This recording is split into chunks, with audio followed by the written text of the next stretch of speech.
Muchas gracias a todos por estar acá presentes y sacar el ratito para aprender un ratito y compartir con la doctora Chinchilla y conmigo.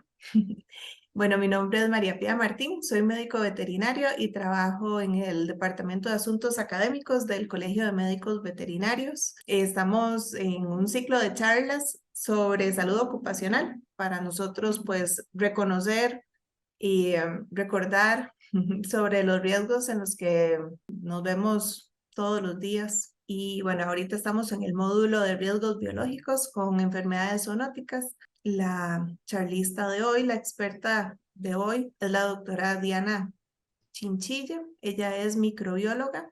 Se graduó de microbiología, parasitología y química clínica en la Universidad de Costa Rica y en el 2019 obtuvo su maestría también en la UCR. Trabajó del 2009 al 2013 como microbióloga en el Hospital San Juan de Dios y desde el 2013 trabaja en el INCIENSA. A partir del 2015 es la responsable del Laboratorio de Enfermedades Febriles Zoonóticas del Centro Nacional de Referencia de Bacteriología. Esto incluye brucelosis, leptospirosis, rickettsias y las erliquias. Además, he realizado múltiples publicaciones y reportes de vigilancia epidemiológica, además de mantenerse actualizada con cursos, capacitaciones, seminarios, congresos y simposios en diferentes partes del mundo. La charla de hoy dura aproximadamente 1 hora. Vamos a tener suficiente tiempo posteriormente para preguntas y cualquier comentario. Por el momento los dejo con la doctora Diana Chinchilla. Bueno, buenos días. Es un gusto estar por acá nuevamente. Hoy les voy a comentar un tema que también es muy importante, ¿verdad? Para el grupo de los veterinarios, que es la brucelosis humana. También tenemos el gusto de que nos acompaña la doctora Gaby Hernández de SENASA, que es súper expertísima en Brucela. Entonces, cualquier comentario o aporte que nos quiera hacer la doctora Hernández es súper bienvenido. Entonces, bueno, vamos a hablar hoy de Brucela. Entonces, a manera de introducción rápidamente, la bacteria Brucella es de la familia Brucellaceae, es una bacteria gram negativa muy pequeña, es una bacteria intracelular facultativa, es no móvil, no esporulada y crece muy lentamente. Esta infecta una variedad de animales silvestres y domésticos y hasta el momento se han descrito 12 especies. De estas 12, 4 son las que son las principales causantes de enfermedad en humanos. Además, Brucela es un agente de bioterrorismo, o sea, se ha catalogado como un agente de bioterrorismo porque estas diferentes especies se transmiten muy fácilmente por aerosoles y además tienen una dosis infecciosa baja. Entonces, ya de 10 a 100 bacterias que ingresen al cuerpo ya pueden producir una infección. El periodo de incubación es prolongado con el potencial de inducir un amplio rango de manifestaciones clínicas, entonces por eso también es un agente de bioterrorismo y es bastante difícil de diagnosticar. Entonces, por eso el CDC designó a estas especies, Brucella suis, Brucella melitensis y Brucella abortus, como select agents. Las generalidades de la enfermedad brucelosis, bueno, también se conoce como fiebre ondulante, fiebre de Malta, fiebre del Mediterráneo. Es una enfermedad zoonótica que es desatendida y con distribución mundial, al igual que la leptospirosis, como hablamos la semana pasada. Esta bacteria penetra por vía digestiva, respiratoria, cutánea y conjuntival y tiene un cuadro febril de inicio agudo o insidioso con síntomas sumamente inespecíficos en la parte, digamos, en las etapas iniciales y en algunos casos son graves. Además, las infecciones subclínicas y no diagnosticadas son frecuentes, entonces es muy importante que el hecho de tener síntomas tan inespecíficos hace que el diagnóstico clínico inicialmente sea muy difícil. Entonces, a veces los médicos no sospechan de una brucelosis por lo mismo que hablábamos la semana pasada de la leptospirosis, que los síntomas iniciales son iguales a los de, por ejemplo, un dengue o, por ejemplo, podría ser un COVID. Entonces, cuesta que haya una sospecha clínica inicial y ahí lo importante es tomar en cuenta los factores epidemiológicos.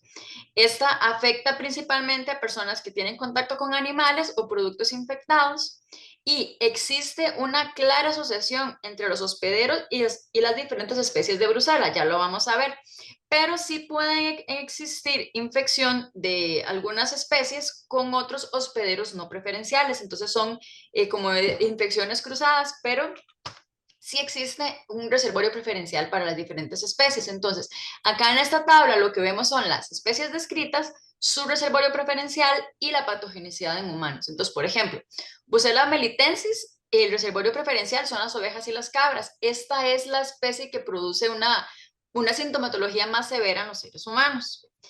La Brucella abortus está en su reservorio preferencial, son ganados y cerdos, también produce patogenicidad en humanos, y suis y canis son las otras que producen también patogenicidad en humanos. Bueno, digamos que principalmente las cuatro principales son melitensis, abortus, suis y canis. Ya otras especies se ha descrito patogenicidad, pero es moderada, como Brucella seti, que es en cetáceos, o inopinata, que pueden producir un cuadro más moderado. Otras especies no se ha descrito que tengan patogenicidad, como Brucella ovis, y hay otras que en realidad el potencial patogénico es desconocido.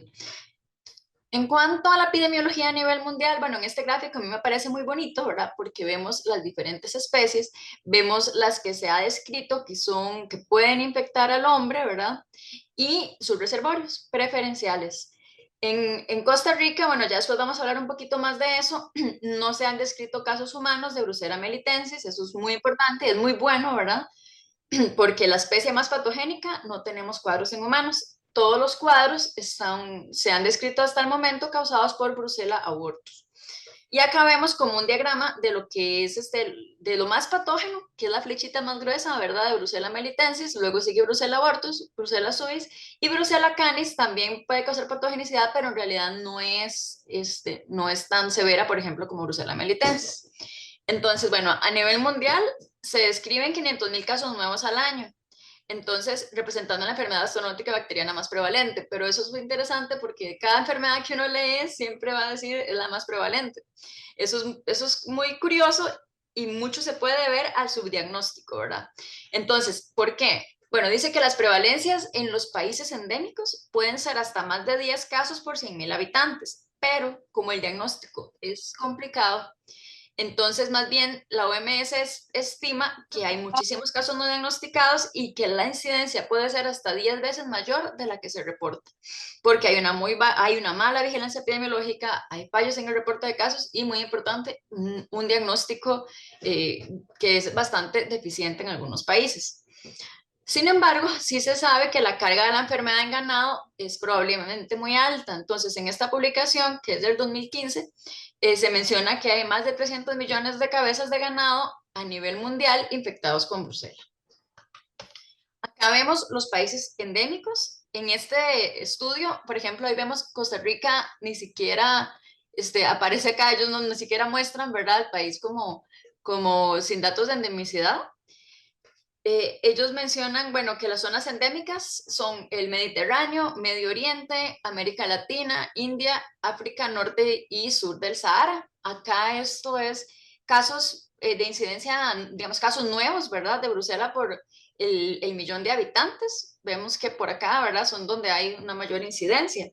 Costa Rica, nosotros estamos por acá. Bueno, estamos acá, pero estamos por acá, que es aproximadamente de 2 a 10 casos por el millón de habitantes anualmente. Después vamos a ver unos gráficos. Este es como unos diagramas, ¿verdad? Al menos en Estados Unidos, cómo reportan ellos que es la infección a los seres humanos. Entonces, acá lo que muestro es un poco de los hospederos o los reservorios preferenciales de las especies, por ejemplo, en Brucella suis, que se transmite entre cerdos, por ejemplo, cerdos, digamos, de granja, y también en cerdos, o bueno, exactamente, digamos, como jabalís o con cerdos salvajes, ¿verdad? Se puede pasar, aunque las diferentes especies pueden infectar a otros hospederos, ¿verdad? Como les menciono. Y el ser humano se puede exponer de diferentes maneras. Por ejemplo, acá se muestra a alguien, por ejemplo, los cazadores, o si no, con Brucella abortus, eso ya lo vamos a ver también mejor, ¿verdad? Los diferentes tipos de contacto. Y también hay otro tipo de contactos ocupacionales, ¿verdad? La transmisión, estos que les menciono primero son los más importantes. El primero es el contacto con piel o mucosas con tejidos de animales infectados o sus productos, como por ejemplo ganglios, placenta, semen, orina, secreciones vaginales, fetos abortados, ¿verdad? Especialmente placentas. Entonces, este va a ser un riesgo ocupacional, ¿verdad?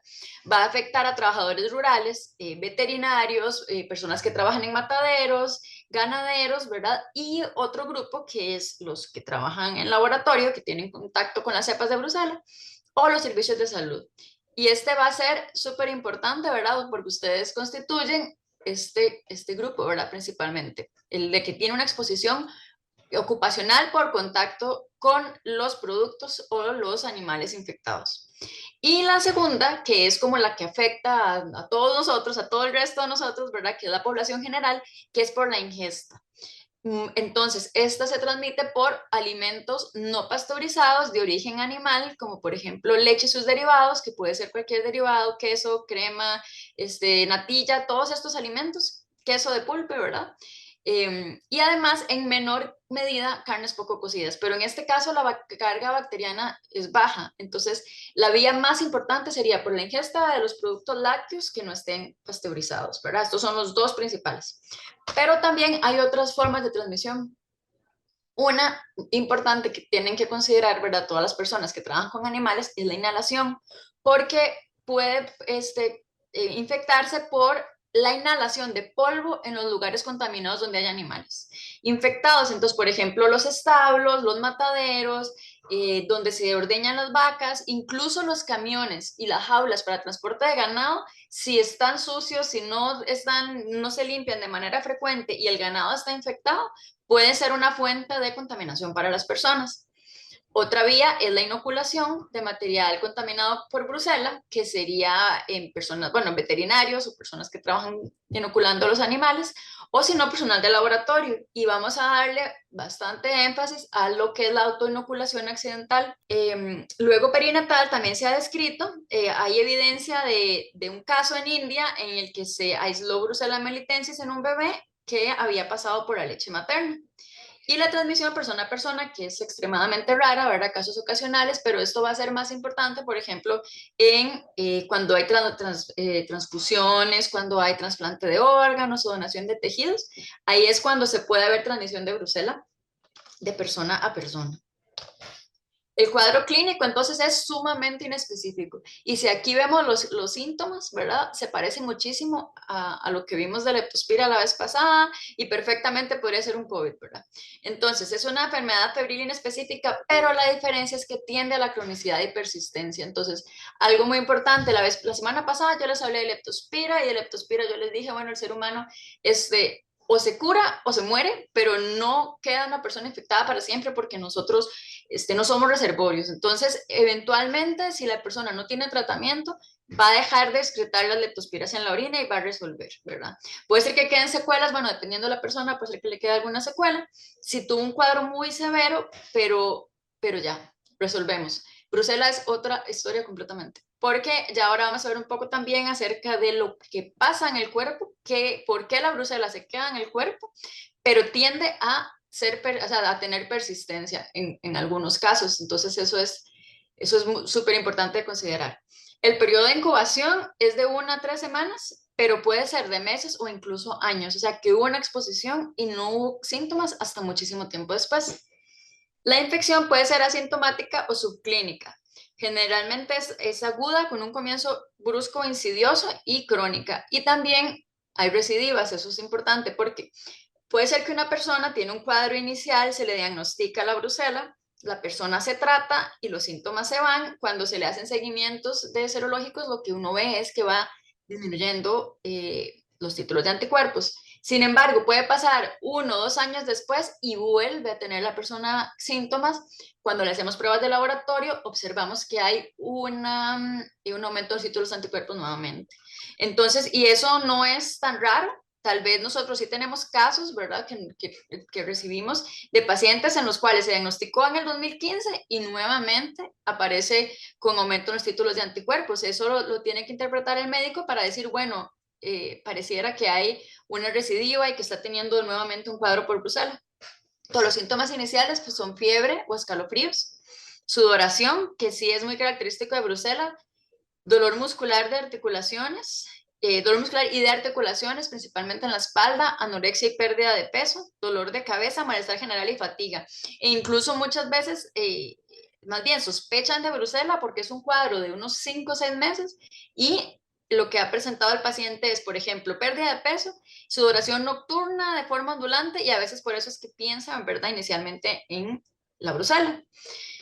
Después pueden haber síntomas persistentes, entonces las fiebres recurrentes, artritis, orquitis, endocarditis, síntomas neurológicos en el 5% de los casos, fatiga crónica y hepatosplenomegalia. Entonces, resulta que van a haber diferentes sistemas de nuestro cuerpo que son los que se van a ver afectados por la brucelosis. El sistema osteoarticular es la afectación más habitual, entonces nosotros ahora recibimos casos de muestras de pacientes que lo que tienen es una artritis crónica, espondilodicitis, tienen sacroileitis o osteomelitis y más bien también por eso es que sospechan de la brucela. Hace poco hubo un caso de una paciente el año pasado que ella tenía un trasplante de rodilla y después empezó a tener sintomatología de artritis y se pudo dar la brucela en el líquido sinovial. A nivel del sistema nervioso central y periférico, se observan neuropatías periféricas, corea, meningoencefalitis y manifestaciones psiquiátricas. En el aparato gastrointestinal, lo más común es que se presente hepatitis, pero el absceso hepático es menos frecuente. En el aparato genitourinario, pielonefritis, orquiepididimitis, abscesos renales. En realidad, en las mujeres no se asocian abortos como por ejemplo en las vacas, ¿verdad? En las mujeres lo que se dice es que la incidencia de abortos es semejante a mujeres que tienen una infección bacteriana, digamos, sistémica. Por ejemplo, que tengan sepsis por bacterias, va a ser, digamos, la tasa de abortos semejante si tiene una brucelosis o si tiene una infección por otro tipo de bacterias. Y en el sistema cardiovascular va a presentarse endocarditis, que es la afectación más frecuente a nivel de la válvula aórtica. Entonces, de todas estas posibles manifestaciones, ¿verdad?, que se oyen bastante terribles, lo más común es que sea a nivel del sistema osteoarticular. Entonces, acá lo que vemos es imágenes de resonancia magnética. En esta primera vemos que es un paciente masculino de 63 años y él lo que tiene es osteomelitis y sacroileitis. Y además se puede observar que tiene un absceso causado por infección de Brucella. Y acá entonces vemos también a nivel de cerebro lesiones en el cerebro, ¿verdad? Específicamente por la brucelosis. Entonces vemos que es un cuadro, ¿verdad? Puede ser bastante severo, tal vez los síntomas en muchas personas sean muy leves, pero a veces la sospecha se da cuando ya hay un cuadro severo que se pudo haber tratado desde el principio.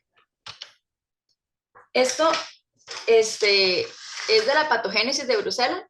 En realidad, esto es como para explicar por qué es que ellas sí se quedan en el cuerpo, no como las leptospiras o, por ejemplo, otras causantes de enfermedades rickettsiales, por ejemplo, las rickettsias o las erliquias, que también el cuerpo, el ser humano no es reservorio, entonces va a terminarse eliminando, pero la brucela no. Entonces, ¿por qué? A mí me parece muy importante que nosotros lo podamos entender. Entonces, acá lo que yo les enseño es el ciclo de la brucela en el vacas, por ejemplo, en un reservorio y en una persona. Entonces, como les dije inicialmente, la brucela atraviesa por membranas mucosas, ¿verdad? O por la piel. Una vez que ella atraviesa, ella es fagocitada por fagocitos profesionales locales, como por ejemplo macrófagos, células dendríticas y los polimorfonucleares que internalizan la bacteria. Ya ahora vamos a ver un poco de qué pasa en estas células. Ellos la internalizan. La bacteria no se muere. Y lo que hace es que se moviliza a los nódulos regionales linfáticos, ¿verdad? A partir de acá se disemina a diferentes órganos, como por ejemplo los pulmones, el vaso, el hígado y la médula ósea. Entonces lo que ocurre es que en una vaca, por ejemplo, un animal que está embarazado, ¿verdad? En una vaca embarazada, la brucela invade los tropoblastos placentarios y se replica extensivamente dentro de estas células. Entonces causa placentitis y el aborto, ¿verdad? En el último trimestre. Entonces este feto abortado se convierte en una fuente de infección para otros animales o al ser humano. Y entonces, si este nuevo animal que se infecta y también está embarazada, ¿verdad? Entonces continúa el ciclo abortivo. Y los humanos entonces se pueden infectar por estos productos, como por ejemplo el aborto y como los lácteos no pasteurizados de esta vaquita que ya que se infectó, ¿verdad? ¿Por qué la bacteria se queda? Bueno, es que resulta que ella, como les dije al principio, es un intracelular, ¿verdad? Ella, bueno, es facultativo porque también crece en cultivo, ¿verdad? En medios de cultivo es capaz de crecer, pero en el cuerpo ella es internalizada por células fagocíticas. Las células fagocíticas son las que se encargan de fagocitar, ¿verdad? Los patógenos, microorganismos en el cuerpo y lo que hacen es destruirlos. Y eso es como el sistema inmune normalmente funciona. Lo que pasa es que Brucela tiene mecanismos que le permiten evadir esta respuesta inmune. Ella modula el ambiente intracelular de estas células, ¿verdad? Células de defensa, evita que se degraden y más bien se multiplican y sobreviven. Y también evita que estas células se mueran. Entonces, tiene mecanismos súper interesantes, ¿verdad? De persistencia en las células, ¿verdad? Que deberían poder matarla, pero ellas lo que hacen es evadirlo y se quedan en los órganos, ¿verdad? Y se quedan en el sistema retículo endotelial. Entonces, por ejemplo, en órganos como vaso, hígado y médula ósea es donde ellas se quedan guardadas, ¿verdad? Ahí. Y posteriormente, años después, puede salir de médula ósea y causar los cuadros que ya les estaba comentando. Factores de riesgo, bueno, los más importantes serían las personas que tienen contactos, ¿verdad? Con los animales, principalmente los que son los fetos abortados y las membranas fetales, las placentas, y las personas que consumen alimentos no pasteurizados, tanto la leche como los otros derivados lácteos. ¿Cuáles son las ocupaciones de riesgo? Bueno, primero ustedes, ¿verdad? Los veterinarios, los granjeros que trabajan en fincas de leche, ¿verdad? Porque las fincas de leche, bueno, es donde están las hembras embarazadas, ¿verdad? Y donde se producen los productos lácteos. Rancheros que trabajan con ganado de carne también, trabajadores de mataderos, y personas que hacen caza, que bueno, Costa Rica por dicha no es como que tenemos cazadores, ¿verdad? Y al menos legales, y microbiólogos, pero los que trabajan con aislamiento de Bruselas. ¿Cuáles son algunas actividades de riesgo de la brucelosis en la práctica veterinaria, verdad? Entonces, ¿cuáles son algunas de las labores que tal vez realizan más ustedes que los puede poner en contacto con Brucela? Bueno, primero, la atención de partos y abortos, ¿verdad? Después que se realicen procedimientos quirúrgicos, también en la toma de muestras clínicas, que me parece muy interesante. Yo no sabía que se toma, bueno, que en las vacas toman las muestras debajo del rabito. Tal vez alguien ahora me explica por qué, pero me parece, de hecho aquí se ve también, ¿verdad? Entonces me parece muy interesante. Después, la inseminación artificial, ¿verdad? Y cuando se realizan limpieza y desinfección de ambientes contaminados. Por lo que les comentaba de inhalación.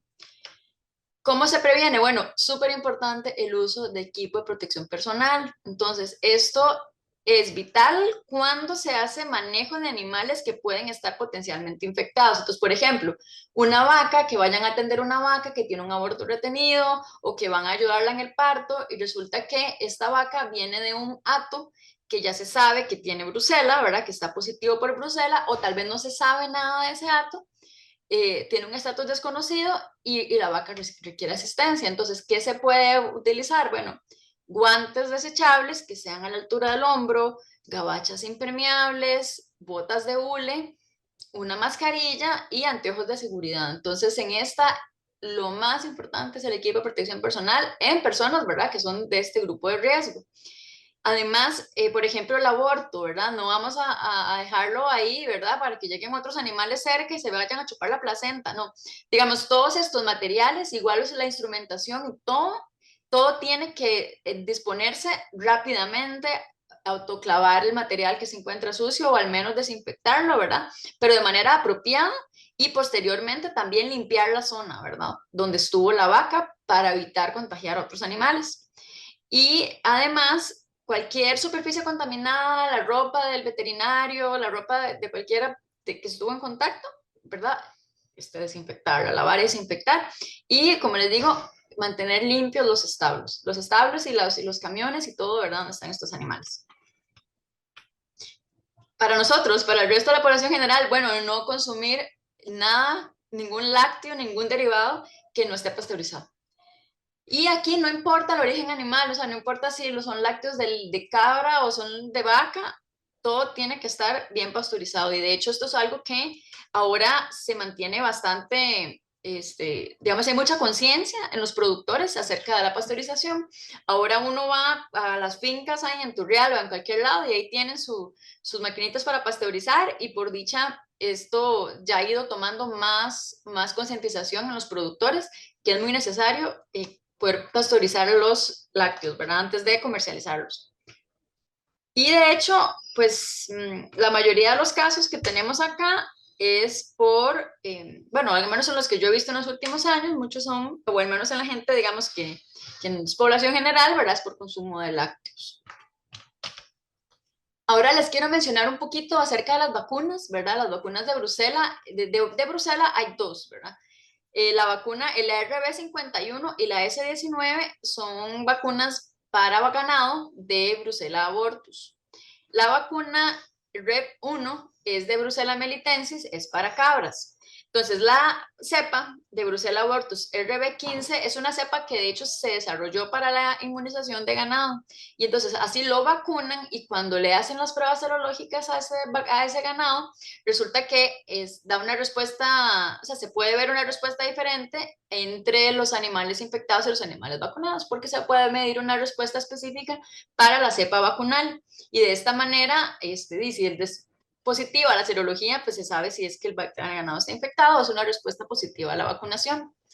En el caso de esta y la S19 y la REB1 de melitensis pueden dar infección en humanos. Entonces, cuando hay una exposición accidental en los humanos, puede causar síntomas consistentes con brucela. Entonces, ¿cómo puede una persona, verdad, exponerse a esto? Bueno, puede punzarse con la aguja, pero no solamente punzarse, ¿verdad? Sino con que se pringue la vacuna en los ojos o porque resulta que ella puso las agujas aquí en la mesa y después estaba recogiendo todo y se cortó o tenía una cortada, igual que hablábamos de leptospira, está recogiendo todo el material con el que vacunó a las vacas y se infecta. Entonces, todas estas cosas, ¿verdad? Hay que tomarlas en cuenta. Entonces, ustedes tienen que saber, digamos, los riesgos de la vacunación y qué hay que hacer cuando hay una exposición. Digamos, aquí yo les menciono de vacunas, pero también si tuvieron una exposición que ya ustedes conocen, ¿verdad? Que el animal estaba enfermo, ¿verdad? Y primero determinar el riesgo, el nivel de riesgo, si es un riesgo alto o es un riesgo bajo. En este link que yo les estoy poniendo acá, es un link del CDC donde es para que las personas se evalúen a sí mismos y sepan el nivel de riesgo que tuvieron. Si el riesgo es alto, se recomienda la profilaxis post-exposición. Si el riesgo es bajo, se puede optar, o sea, no es que sea obligatorio, se puede optar por la profilaxis post-exposición, pero si sí hubo una exposición de verdad, que ustedes sepan, sí, me punce, o sí, yo estaba con esa vaca y resulta que la vaca estaba con brucela y yo estaba con ese aborto y todo, mejor es considerar la profilaxis. La profilaxis consiste en tomar doxiciclina y trimethoprim sulfa por 21 días. En realidad, para la exposición con las especies de Bruselas se utiliza doxi con rifampicina, pero esta cepa, al menos la RB51, al menos esta, es resistente a rifampicina y penicilina. Yo en realidad desconozco, tal vez ahora me comentan, cuál es la vacuna que se usa acá, cuál de estas es la que se usa para Bruselas. Después de que tuvieron la exposición, hay que monitorearse. Entonces, 4 semanas se monitorean por temperatura activamente. O sea, ustedes continuamente dicen, bueno, voy a tomarme, a ver en la mañana cómo estoy, ¿verdad? Al menos por un mes. Y después por 6 meses buscar otros síntomas de brucelosis. Entonces, sí es muy importante que tengan un adecuado seguimiento y tengan un adecuado conocimiento de cuáles son los síntomas que pueden presentar. Ya ahorita les voy a enseñar. Porque les quiero también hablar primero de Brucella canis y los perros, porque tal vez mucha proporción de veterinarios en realidad trabajan con especies menores. Entonces, tal vez es más probable que un veterinario, pues tal vez se expone más a perritos que a vacas, depende de verdad lo que, pues en el área en la que estén.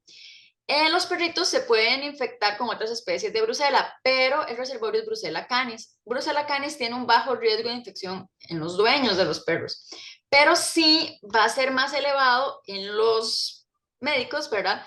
Que están expuestos, por ejemplo, a los nacimientos, a si el perrito tiene un aborto o si tiene le van a hacer algún procedimiento quirúrgico a uno de estos animalitos infectados, ¿verdad?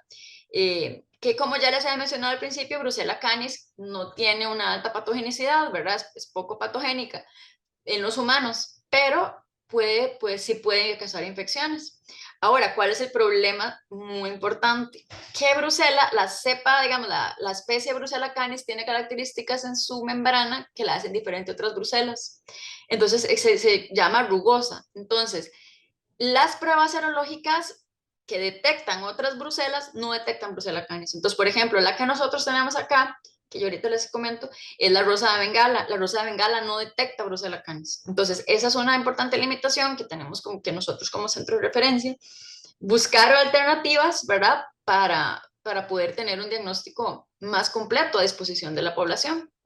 Entonces, las personas, si piensan, si resulta que tenían un perrito y que se diagnosticó con brucela, a tener un extensivo monitoreo de los síntomas post-exposición y considerar la profilaxis post-exposición. Entonces, esta es una hojita del CDC también, ¿verdad? Que tal vez ahí, pues en algún momento la quieren, ¿verdad? Está ahí yo lo puedo buscar el link y se lo puedo pasar a María Pía si lo quisieran después, que es una hojita de seguimiento de exposición ocupacional a Brucela. Entonces ellos dicen, bueno, ven aquí, de todas estas semanas, una vez por semana o diariamente, como quiera, ¿verdad? Usted va a monitorear esta serie de síntomas, que serían fiebre, sudoración, escalofríos, fatiga, que tenga dolores de cabezas persistentes o severos, dolor muscular, dolor articular, que tenga pérdida de peso, pérdida de apetito, vómito o diarrea y se monitorea pues una vez puede ser por semana, por 6 meses, ¿verdad? Y para darse cuenta, mira, sí, yo puedo tener realmente una brucelosis. Ahí creo que en la hojita, en el documento grande, al final habla un poco, creo que de puntajes y todo, para ver realmente cuál puede ser realmente el grado de exposición. Entonces, sí, si quieren, después yo se los paso. Este funciona muy bien, igual la hojita, el link donde habla para la medición del riesgo alto o bajo. En cuanto al diagnóstico de laboratorio, es súper importante en los humanos tener bueno, los animales también, pero bueno, estamos hablando de humanos. El correcto diagnóstico de brucela en humanos es crucial y por varias razones. Primero, el adecuado manejo del paciente, porque ahora vamos a ver que el tratamiento con brucela es bien complejo, porque es mucho más prolongado que para otras infecciones y la combinación de antibióticos es diferente y no se usa para otro tipo de infecciones bacterianas. Entonces, tiene que haber un muy buen abordaje para el tratamiento de brucela, porque si no, hay fallas terapéuticas y son las personas que después son los que tienen recidivas, ¿verdad? Entonces, es súper importante saber bien qué es una brucelosis. Y además la importancia a nivel pública, ¿verdad? Porque evidencia una exposición a animales enfermos y vea qué importante que sale una persona positiva con brucela que resulta que vive en Atillo, que no tiene contacto con ningún animal, pero sale positivo. Entonces, ¿qué pasa? Bueno, resulta que él consumió lácteos contaminados. Entonces, ahí es todo un trabajo del ministerio porque tiene que ir a buscar el origen de esos alimentos, van a buscar de dónde salió y probablemente bueno, tienen que ir a buscar las vacas y luego pues analizan las vacas y tienen que matar a las vacas, ¿verdad? Entonces son un montón de implicaciones a raíz de hacer un adecuado diagnóstico, ¿verdad? Porque es súper importante que si hay alguna finca que haya contaminación en los animales, pues esos lácteos no se pueden distribuir, ¿verdad? Entonces es vital la parte de brucelosis en humanos para hacer un control integral. Y además también que hayan accidentes de laboratorio o bueno, ojalá que no, ¿verdad? Pero que haya no sé, un ataque terrorista que utilicen Bruselas y lo utilicen como un arma biológica. El diagnóstico a nivel clínico, como les mencioné inicialmente, es gran imitador de diversas enfermedades porque tienen, como ya les he mencionado, los síntomas iguales a otras cosas. Entonces, sin embargo, lo más frecuente va a ser fiebre, escalofríos, dolores articulares, sudoración y otros síntomas constitucionales, como por ejemplo que la persona no quiere comer, que ha bajado de peso, que tiene malestar, astenia y otros como hepatomegalia, esplenomegalia. Entonces, qué importante es que haya una historia clínica detallada y los hallazgos epidemiológicos. Aquí, por ejemplo, bueno, contacto con animales es fácil, ¿verdad? Que una persona considere que tuvo contacto con animales. Pero tal vez es más difícil que una persona sea consciente de que el consumo de lácteos no pasteurizados es peligroso. Entonces, ahí también el médico tiene que considerar, si ve síntomas así, preguntarle a la persona si consume este tipo de alimentos. Que como por ejemplo estos quesos de la pulpe que tienen un montón de huequitos y que saben riquísimo, esos quesos no se pueden consumir. Y es muy importante la entrevista en áreas no endémicas y por eso mismo, por el screening de contactos con la misma exposición, o sea, varias personas en esa ciudad que hayan consumido ese mismo queso. Ahí, bueno, hay varias técnicas de cultivo, digo, de diagnóstico, yo les voy a mencionar el cultivo y unas técnicas serológicas. El cultivo es el estándar de oro. Lo que pasa es que estas son bacterias de muy lento crecimiento, además ya les mencioné que son de bioseguridad, ¿verdad? Hay que manejarlos con condiciones extra de bioseguridad y que además cuando hay cuadros muy crónicos o infecciones focales hay poca sensibilidad. Por ejemplo, si una persona lo que tiene es una artritis muy localizada en rodilla, se le hace un cultivo, digamos un hemocultivo, lo que detecta las bacterias en sangre y va a ser mucho más difícil detectarlo porque en realidad es poco sensible en este tipo de infecciones. Pero ¿cuáles son las ventajas? Bueno, ¿qué permite hacer una identificación a nivel de especies y genotipificación? Y cuando sabemos que esa persona, por ejemplo, resulta que le salió una Brucella melitensis, bueno, primero qué susto, porque aquí no hay, ¿verdad? Le salió una Brucella melitensis, pero usted dice, ah, no, aquí lo más probable es que sean cabras. Bueno, de ahí quiere buscar esas cabras. Entonces, súper importante identificación de la fuente. Además, también permite diferenciar entre cepas salvajes y vacunales. Y también si se desea hacer pruebas de susceptibilidad a antibióticos, que no es lo que se hace de rutina. Además, si es un cuadro muy agudo y todavía no hay una respuesta serológica, entonces permite detectarlo. Y por eso entonces la sensibilidad va a depender de la etapa de la enfermedad. La muestra que se utiliza de rutina es un hemocultivo, que eso lo hacen los hospitales y se hace igual que un hemocultivo para otras cosas. Lo que pasa es que hay que dejarlo mucho más tiempo. Los hemocultivos usualmente en los hospitales a veces los dejan 2 o 3 días. Si ya no creció, por ejemplo, para una infección, no sé, de un catéter en el hospital, pues se descarta.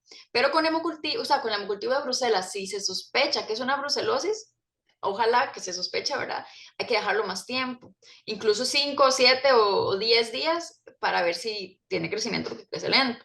También se pueden trabajar otras muestras como médula ósea, líquido cefalorraquídeo, líquido sinovial, heridas y secreciones. Luego, con la serología, nosotros aquí lo que tenemos es la rosa de Bengala, que es una prueba muy buena, que tenemos 2 metodologías, una es la rosa de Bengala estándar y la otra es rosa de Bengala en lámina. Y esta lo que utiliza es una suspensión inactivada de Brucella abortus teñida con rosa de Bengala. Eso lo mezclamos con diluciones de suero del paciente. Esto nos dice si el paciente tiene anticuerpos IgG o IgM. Lo importante acá es que no me detecta canis, ¿verdad? Entonces es Brucella melitensis, Brucella abortus y Brucella suis, pero no sirve para Brucella canis. Hay otras pruebas que nosotros no tenemos acá en Incienso, que es la prueba de Coombs, pero esa es buena para la brucelosis crónica porque detecta anticuerpos tanto aglutinantes como no aglutinantes. Entonces esta funciona muy bien, más que todo en casos de recaídas y en pacientes crónicos, que puede ser que no sean anticuerpos aglutinantes y no los detectemos con rosa de Bengala. Y hay otras técnicas como el ELISA, que te sea específico para IgG, IgM o IgA, da una muy buena interpretación de la situación clínica y tienen buena especificidad y sensibilidad. Y bueno, y a partir de aquí hay varios, digamos, derivados que son más dirigidos a ciertas especies. Por ejemplo, en Senasa cuentan con diferentes pruebas, ¿verdad? Que pueden detectar, por ejemplo, Brucella canis, o sea, pero todas estas técnicas lo que importa es que son difíciles de estandarizar, a veces no están estandarizadas y entonces, pues a veces uno monta una prueba que no está estandarizada y resulta que si da positivo, bien, ¿verdad? Si no da positivo, bueno, y que uno sepa que tiene una buena especificidad, pero sí muchas veces son técnicas que no están estandarizadas, entonces usted la monta, pero no se puede confiar en 100% porque no conozco realmente el desempeño de esa técnica. Entonces, Brucela a veces le pasa, es una enfermedad a la que le sucede, digamos, esa situación en el diagnóstico. Pero bueno, nosotros tenemos rosa de Bengala, muy importante, la caja no hace rosa de Bengala, lo que tiene son únicamente antígenos febriles. Entonces, la prueba de antígenos febriles es una pruebita ahí que utiliza varios, como 6 antígenos distintos para diferentes bacterias. Lo que pasa es que eso es completamente inespecífico, todas cruzan, ¿verdad? Entonces, a veces la usan por una salmonela o una rickettsia. O sea, si algo les da una prueba febril, pues hay que empezar a buscar qué, o sea, por otras metodologías qué puede ser, pero no se puede diagnosticar una brucelosis por antígenos febriles. Entonces, el protocolo de vigilancia que ahorita va a salir va a indicar que todas las muestras sospechosas de Brucela tienen que venir en ciencia, en humanos, ¿verdad? Tienen que venir en ciencia para hacer el diagnóstico por medio de la prueba de rosa de Bengala. Entonces, si les dan unos antígenos febriles, sepan que hay algo, que muy probablemente hay alguna infección o alguna inflamación, porque ni siquiera puede ser que le dé algo, ni siquiera es por infección, sino por inflamación. Y hay que empezar a buscar qué es. Ahora, les voy a mencionar un poco de los datos de brucelosis en Costa Rica. Primero mencionarles que, bueno, Costa Rica tiene un grupo fuertísimo de personas que trabajan con Brucela y han hecho montones de investigaciones en la Universidad Nacional, en la UCR y la doctora Hernández de Senasa, la verdad, han sacado un montón de información de muy, muy buena calidad. En cuanto a la brucelosis, o sea, de mecanismos de patogenicidad, o sea, no solamente epidemiológicos, sino que súper específicos del comportamiento de las brucelas en las infecciones. Entonces, por dicho, tenemos un grupo fuertísimo acá que hacen este tipo de investigaciones en el país. Yo aquí les muestro 2 papers de la epidemiología de la enfermedad en el país. Específicamente vamos a hablar un poquito de que tiene datos en humanos. En este estudio, por ejemplo, que se llevó a cabo del 2003 al 2015, ellos describen, bueno, que eran 124 casos. Vemos que la mayoría eran en la región central, seguido por la región Huetar Caribe y el resto en otras regiones. Como les mencioné al principio, todos los casos detectados en humanos han sido brucela abortus. Todavía ayer hice la consulta a Gaby y nos indica que sí, que hasta ahora todos han sido brucela abortus y que no hay casos documentados de brucela melitensis, tampoco en animales en el país. Entonces, ¿qué queda aquí? Es súper importante la vigilancia epidemiológica, porque ahorita, o sea, lo que es súper, súper importante es que se sepa qué hay y qué no hay.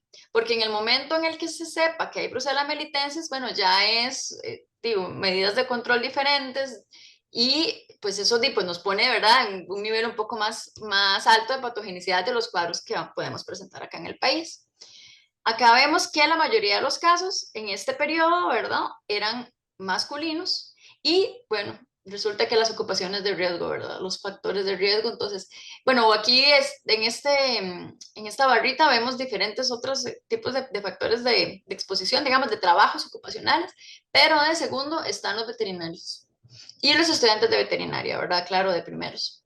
Y después otras personas que tienen contacto con animales. También por ahí leí un artículo que hablaba acerca de los riesgos de exposición dependiendo los años de experiencia, ¿verdad? En la práctica veterinaria, dependiendo si es un veterinario, si es un asistente de veterinaria, si es un técnico, porque entre más conocimientos tengan, ¿verdad?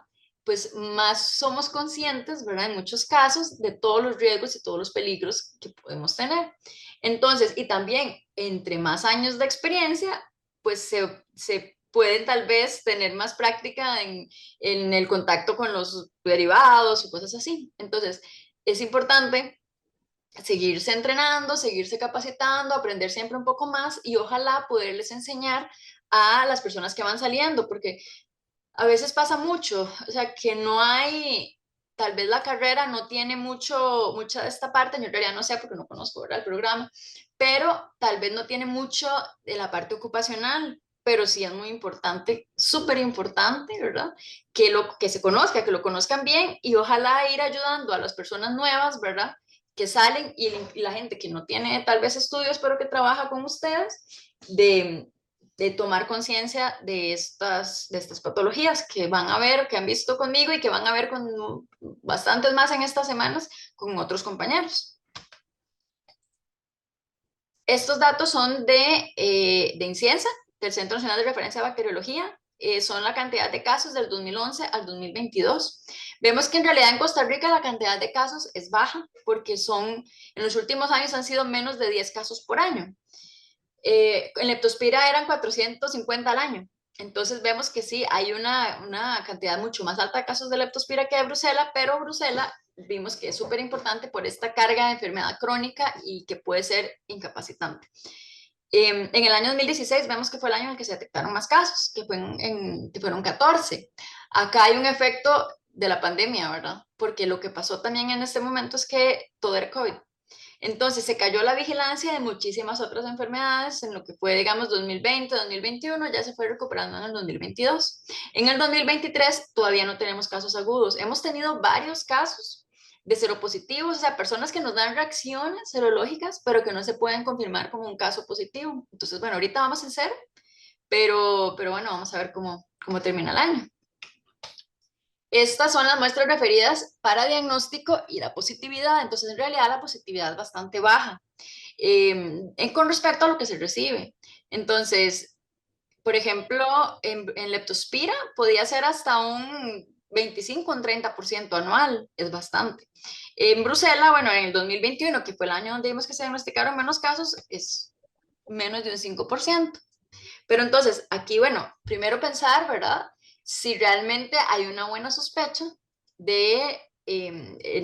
digamos, en las personas, ¿verdad? Si se está sospechando bien de que existe brucela, si de verdad hay muy poquitos casos o hay más casos que no están diagnosticados, que muy probablemente esa sea la razón. Que haya más casos que no se están considerando y las personas tal vez tienen un cuadro crónico o tuvieron un cuadro agudo hace años y ahora tienen una artritis y no saben por qué. Entonces, tal vez aquí realmente no se está reflejando lo que tenemos en la realidad del país. Por eso es súper importante aumentar la sospecha en estas enfermedades.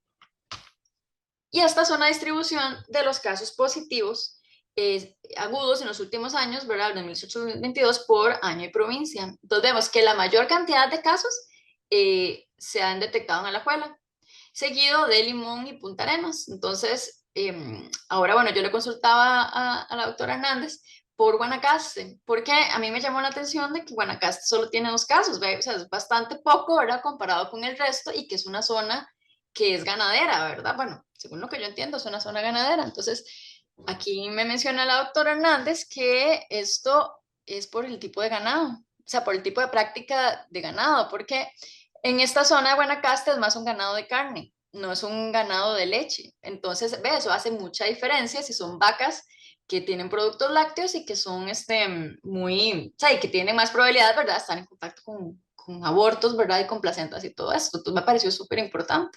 Entonces, también entender el tipo de práctica que se está realizando y las zonas en las que están realizando. Además, también sucede mucho que estas personas que trabajan con animales y que son, por ejemplo, ganaderos, son personas súper fuertes, ¿verdad? Que nunca se enferman y si están enfermos, pues nada más lo ignoran porque son personas en realidad muy fuertes. Entonces, a veces tienen mucho tiempo dolores y lo que hacen es que se toman un ibuprofeno todos los días, porque sí conocemos casos así, digamos, de personas que han tenido leptospirosis o que tienen cuadros así, crónicos o por insuficiencias renales o cosas así, y resulta que lo que hacen es se toman una pastilla para el dolor todos los días y pum, para trabajar. Entonces, también eso pasa mucho, simplemente se ignoran los cuadros, se ignoran los dolores, pero no es algo correcto, no es normal tener dolor. Entonces, después tal vez cuando hablemos con los ganaderos, pues les vamos a mencionar un poco más de eso, la importancia de que estemos sanos, ¿verdad? De si tenemos algo raro, no ignorarlo, sino ver la causa y para evitar en este caso posibles secuelas después. Ahora, ya para terminar el tratamiento, se basa en la utilización de asociaciones de antibióticos que tienen efecto sinérgico o aditivo, que se usa por varias semanas, porque eso, digamos que disminuye la probabilidad de que haya un fallo terapéutico. Entonces, la OMS da 2 opciones y ambas utilizan doxiciclina por 6 semanas, entonces ve que es bastante tiempo. Y la doxiciclina es un antibiótico que en realidad es bastante irritante de la mucosa. Entonces, por eso es que cuesta a veces que la gente tenga adherencia al tratamiento de la mucosa de gástrica. Entonces, a veces la gente tiene mucho malestar estomacal, le produce vómitos, hay que comer, hay que tomárselo con comida. Entonces, por eso a veces cuesta que haya adherencia al tratamiento. Y este puede ser, además de la doxi, streptomicina por 2 a 3 semanas o rifampicina por 6 semanas. Luego, otra cosa interesante es que el fallo terapéutico no es que se deba a que esta especie de Brucela, el aislamiento, bueno, la cepa de Brucela que tenga esa persona sea resistente, sino que no hay evidencia de que esto sea, digamos, la causa de que una persona tenga fallo o tratamiento y que haya relapso. Porque en realidad es raro que se hayan reportado elementos resistentes, porque estas bacterias no contienen plásmidos y los seres humanos no es que normalmente andan pasando la bacteria a otras personas, ¿verdad? Entonces no es tanto un problema de resistencia, sino que ya es un problema, digamos, ya de la persona que le causa o sea, que el fallo de tratamiento o sea, que el tratamiento no haya funcionado bien. Y aquí nada más diagramado, ¿verdad? La doxiciclina, 100 miligramos 2 veces al día. Y la rifampicina por 6 semanas o la streptomicina o gentamicina por 2 a 3 semanas. Lo que pasa es que este cuadro tiene mayor probabilidad de ser fallo terapéutico que en los que toman este cuadro de acá. Pero este se prefiere por aplicación oral. Los tratamientos igual también, el médico una vez que sabe que el paciente tiene brucela, tiene que, digamos, darle un buen seguimiento y tiene que ser individualizado. O sea, cada persona tiene que tener, digamos, su evaluación del tratamiento y la efectividad del tratamiento. Y además se le puede dar esta combinación de doxiciclina, rifampicina y gentamicina en pacientes que tienen complicaciones focales. Y eso sería. Excelente, doctora, muchas gracias. Tengo una consulta, digamos, si algún médico veterinario que esté escuchando ahorita la charla dice, ay, pucha, sí, yo he estado en riesgo y tengo estos síntomas, ya, y empieza a sospechar que tal vez tiene una infección crónica, ¿qué debe hacer? Yo diría que lo primero, o sea, es que es complicado, o sea, yo realmente no sé qué tanto va uno a Levi's y, o sea, qué tan fácil es. O sea, yo diría, si fuera yo iría a la clínica, o sea, simplemente saca uno una cita y empieza, lo que pasa es que es un proceso lento, ¿verdad? Porque hay que ir a cita con médico general y después el médico general tiene que referirlo probablemente a un infectólogo, referirlo a un médico internista o pero sí sería, para mí sería lo mejor, porque al menos, bueno, yo sí confío mucho en la caja en esa parte de dar los seguimientos. Entonces, yo al menos empezaría primero ir con los factores de riesgo. Ya usted dice, yo soy médico veterinario y la de Bruselas es una enfermedad súper importante ocupacional.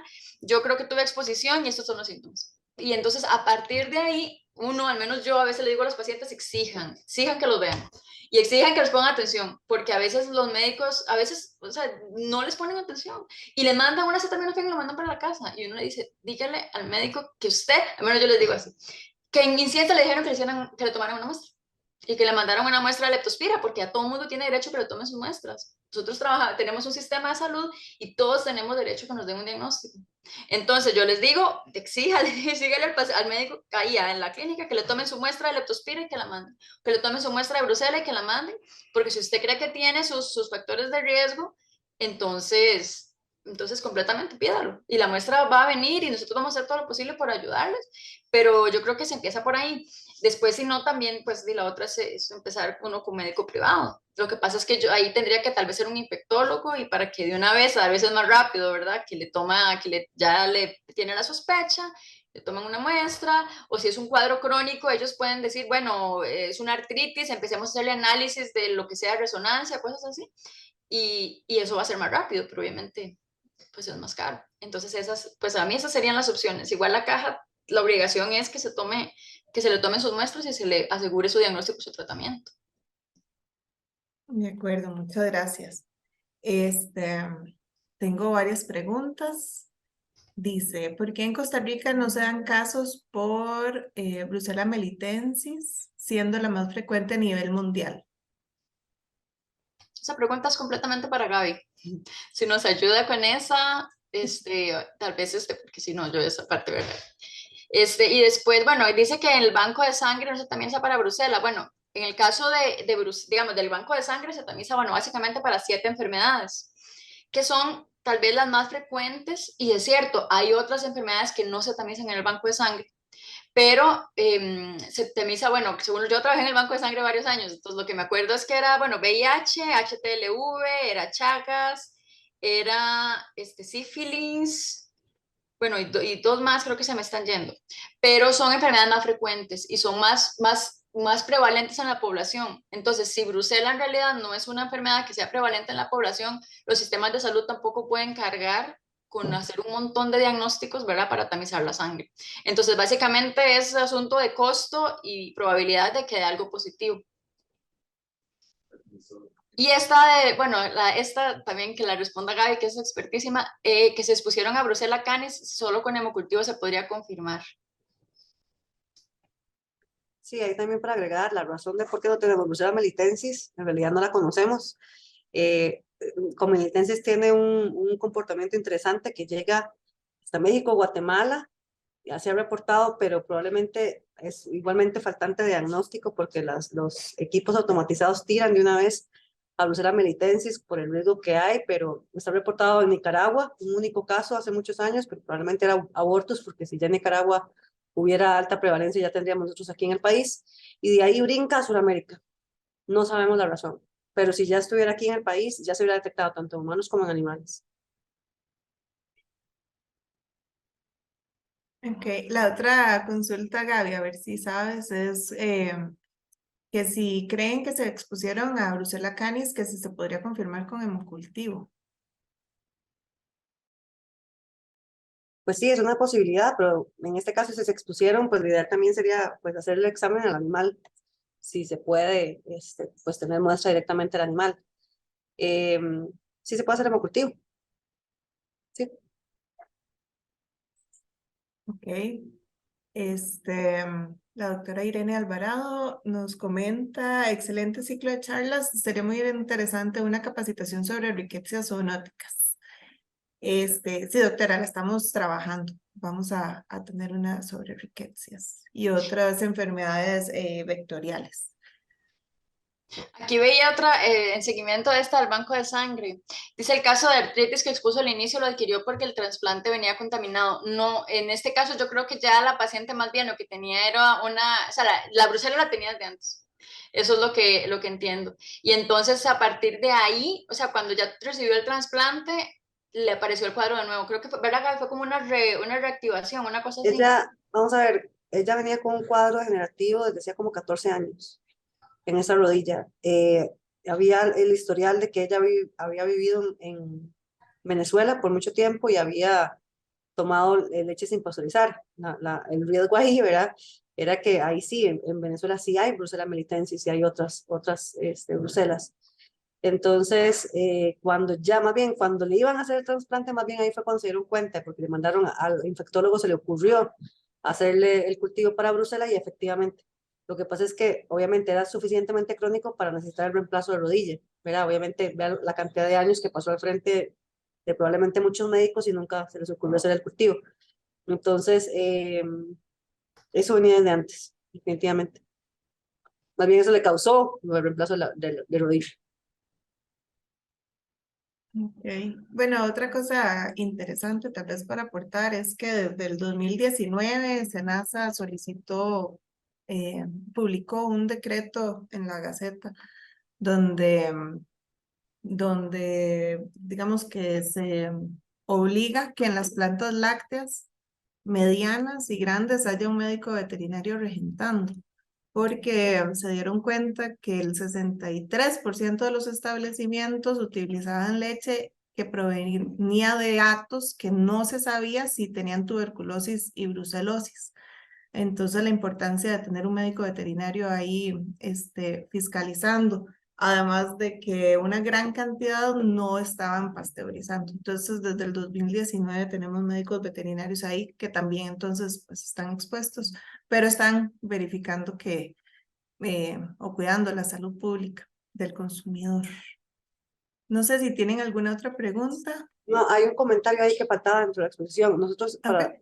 para Diana, nosotros la que utilizamos aquí es RB51, desde el 99. Entonces, lo que es ventaja para las vacas, que no interfiere con el nivel diagnóstico, es desventaja para los humanos porque no se tiene igualmente la capacidad para diagnosticar, porque no va a levantar título.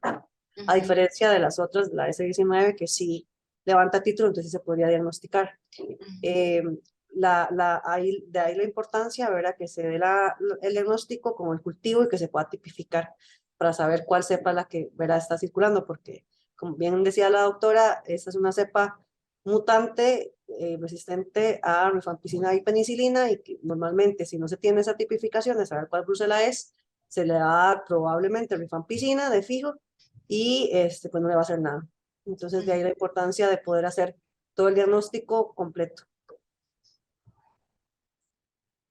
Bueno, tenemos otra pregunta. ¿El sistema de salud podría incluir una una prueba al año para personas que trabajen en lecherías? ¿Sería recomendable que nos uniéramos para pedir ese protocolo?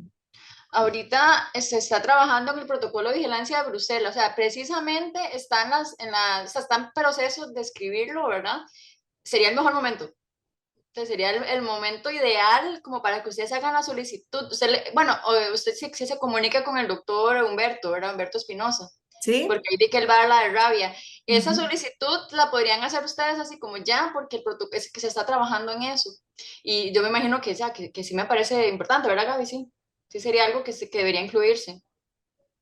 Ah, buenísimo. Lo vamos a llevar entonces aquí al colegio. Ujú. Ujú. Sí, como lo más pronto posible, porque de hecho el de leptospira está ya como en los últimos y el de Bruselas está como trabajando como afinando. Entonces, cualquiera de esos requerimientos que tengan ahorita, es mejor mandarlos de una vez. Excelente. Vamos a ver. Y muchísimas gracias a la doctora otra vez por su tiempo. Mucho gusto.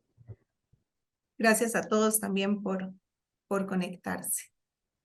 Que estén muy bien. Hasta luego. Hasta Ah, bueno, luego. había una manito levantada, pero no sé si es de verdad levantada o no. Yo creo que son aplausos. Sí, son aplausos. Ah, ok. Ah, no, sí Ok. hay una mano De levantada. Manuel, dice. Exacto, el doctor Manuel Cervantes. Ajá, Manuel Cervantes. Sí, buenos días, doctora, ¿todo bien? ¿Bien usted?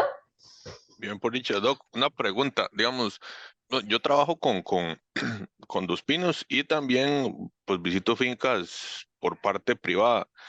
¿Qué consejo, digamos, uno podría darle a la gente realmente? Porque, digamos, sí he visto, o sea, he tenido la experiencia de ir a fincas positivas a Bruselas, que uno se entera de verdad que la gente no tiene nada del conocimiento ahí, ¿verdad? De qué hacer con la leche y que también hay esa leche no va a ninguna planta y se entrega directamente, digamos, el producto final en otro lugar, ¿verdad? Y al final de cuentas, poco a poco se está intentando, pues, muestrear todas las fincas, pero, digamos, ¿cuáles serían?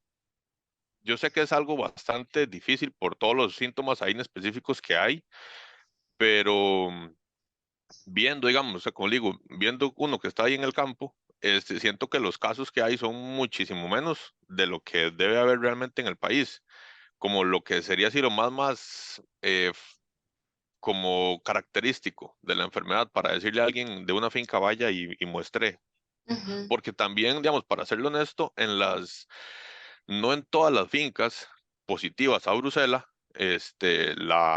yo creo que por una cuestión de procedimiento, la caja debería llegar, creo, si no me equivoco, a muestrear esas fincas, pero no siempre pasa. Entonces, como para decirle a esas personas qué es lo que deben hacer. ujú. Bueno, yo sé que nosotros hemos trabajado, bueno, en realidad la que las coordina es Gaby. Gaby, ellos coordinan con mataderos, al menos nosotros en estos últimos años hemos recibido las muestras de mataderos y se hace una encuesta serológica. Tal vez si Gaby más bien nos comenta un poco cómo es que lo hace y cuándo es que se decide a cuáles mataderos visitar, porque nosotros hemos recibido varias, o sea, y a veces recibimos 250 muestras de personas que trabajan, ¿verdad?, en estas fincas. Entonces, y bueno, en realidad la prevalencia casi siempre da muy baja, o sea, la cantidad de seropositivos es bastante baja cuando se hacen estas encuestas, pero si sale por ahí algún agudo o algún seropositivo alto y de siempre sale algún agudo que de verdad la persona pues no sabe que tiene brucela y resulta que sí tiene. También me parece que por eso les digo, digamos, desde los que más saben a los que menos saben, ustedes están en el tope arriba, lo más arriba en la cadena. Entonces, si es como transmitirle de arriba hacia abajo todos estos riesgos y la importancia, digamos, de que se testen y que sospechen de esas enfermedades. Ya a nivel, digamos, de coordinación con la caja o cosas así, al menos, bueno, tal vez Gaby nos explica cómo lo ha hecho ella con, cuando nos han mandado las muestras de los mataderos. No sabría yo cómo se maneja o si eso se hace con el ministerio, como para que ustedes puedan decir, bueno, de manera, digamos, progresiva podemos ir analizando fincas, pero lo que pasa es que es bastante trabajo, ¿verdad? Es una carga grande de trabajo cuando se analizan estos grupos, ¿verdad? Y usualmente cuando han venido muestras de fincas, de 200 muestras, duramos unos 2 meses sacando resultados, pero al menos sí tenemos, pues ya, o sea, sí cumplimos, digamos, con realizar el análisis a estas personas. Tal vez si Gaby nos cuenta cómo lo ha hecho para los mataderos. Sí, nosotros, bueno, hemos venido haciendo diferentes esfuerzos, dando charlas en los diferentes centros regionales de la caja y del ministerio. Entonces, de ahí, de esas charlas, salen las iniciativas de cómo, ¿verdad?, realizar tal y tal muestreo en tal región. Pero sí, vamos a ver, es importante que sí se mantiene una comunicación entre las fincas, digamos, sale una finca positiva, se notifica a la caja esta finca está positiva y se hacen muestreos. Eso no funciona en todo el país de la misma manera. La caja del ministerio tiene como sus formas de trabajar. Sin embargo, sí hay una comunicación constante para esto, tanto de tuberculosis como de brucelosis. Estos muestreos que se han hecho en Matadero se ha hecho en coordinación con el ministerio y con la caja se hace la toma de las muestras. Ahorita con todo lo que pasó el año pasado, estábamos igualmente proyectando un muestreo grande para tuberculosis y brucelosis, sin embargo vino lo del hackeo y como que eso, verán, se vino abajo un poco con toda la logística que teníamos y demás. De hecho, me volvieron a pedir, de hecho que me acordaron la lista el viernes, porque aparentemente muchos regionales, muchas zonas perdieron la lista dentro de este hackeo. Entonces, eso está como en stand-by por ahorita. Pero entonces, ha sido un esfuerzo entre esto que les digo, de las charlas que hemos dado y los esfuerzos en diferentes partes para poder ir a mostrar a estos mataderos. Ok, no sé si quedó clara la respuesta, doctor. Sí, perfecto, gracias. Es que, o sea, le preguntaba eso de los muestreos porque, como le digo, uno que anda en las fincas, o sea, yo sí sé que hacen la gestión, pero a veces uno pregunta y dicen que, no sé, uno ya casi que saca la finca del saneamiento y nunca llegaron. Entonces, de verdad, son las fincas más probables, la gente más probable, digo yo, que uno que se enferme, ¿verdad? Pero no, perfecto. Y muchas gracias, de verdad, muy buena la charla. Mucho gusto. Muchas gracias. Bueno, y la doctora va a dar otra en julio, enfocada a un público, a otros que están también en riesgo ocupacional, ¿verdad? A los ganaderos, a los lecheros. Entonces ahí también les podemos avisar a ustedes, veterinarios, para que inviten a las personas con las que ustedes trabajan. Entonces, ahora sí, muchísimas gracias, doctora. Mucho gusto. Que pasen bonita semana.